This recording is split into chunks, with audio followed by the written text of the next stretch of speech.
Yeah. somebody says, hey, don't eat any carbs, everyone's like, what?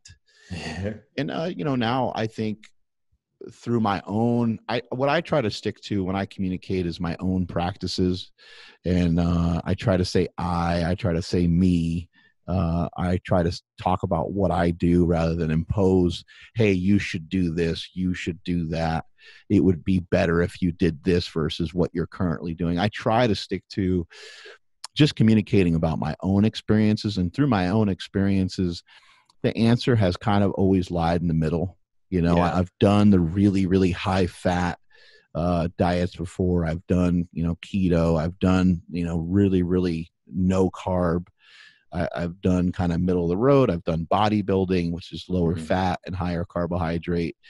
And what I landed on is pretty much a paleo diet. I mean, it's our carnivorous style diet. I just refer to it as being meat minded, because I eat a lot of meat, because I Mhm. do believe in the theory of protein leveraging. Trying to eat a lot of protein to help drive down my hunger quite a bit has been a huge help for me, coming from 330 to, nowadays I'm more like 230 pounds, so 100 pounds of weight loss. And what I found is that a lot of activity, changing overall who I am. So I'm not as sedentary as I was. I watch a lot less TV. Mhm. I do move more. I do technically move more and eat less. But the story of that is a 10-year journey that took a long time to really figure out. So, if you're shouting at somebody who's 400 pounds about how they have to move more and eat less, they're going to be really cranky and super hungry. And it Yeah. most likely doesn't have the survival rate that you're looking for, because the main thing is to be able to do this stuff.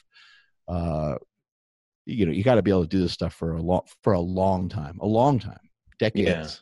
Oh, it's a lifelong journey, man. And that's the spending time in the extremes, I think, is very beneficial, but you got to find some kind of middle path. And it is what brought us together was when Saladino was on your show and he had that t-shirt, the Eat Whole Foods, Change the World t-shirt. That's what I really believe in. Like, Mm-hmm. the easiest way for me to explain it to people is I'm like, hey, if you're walking through the woods, like if you're hiking, you're never going to stumble upon a bagel tree.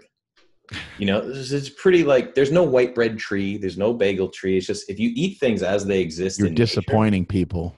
I know, right? People are like, what? How Yeah. dare Well, you you, say that? you use bagels for benching, right? Mm-hmm. No, you're right. And I've heard this said before. And, I like to get a little weird sometimes. Like I listen to a lot of different philosophy. And, things in nature can basically, yes, there are things in nature that are dangerous, but things in nature, when utilized properly, can basically do you no harm.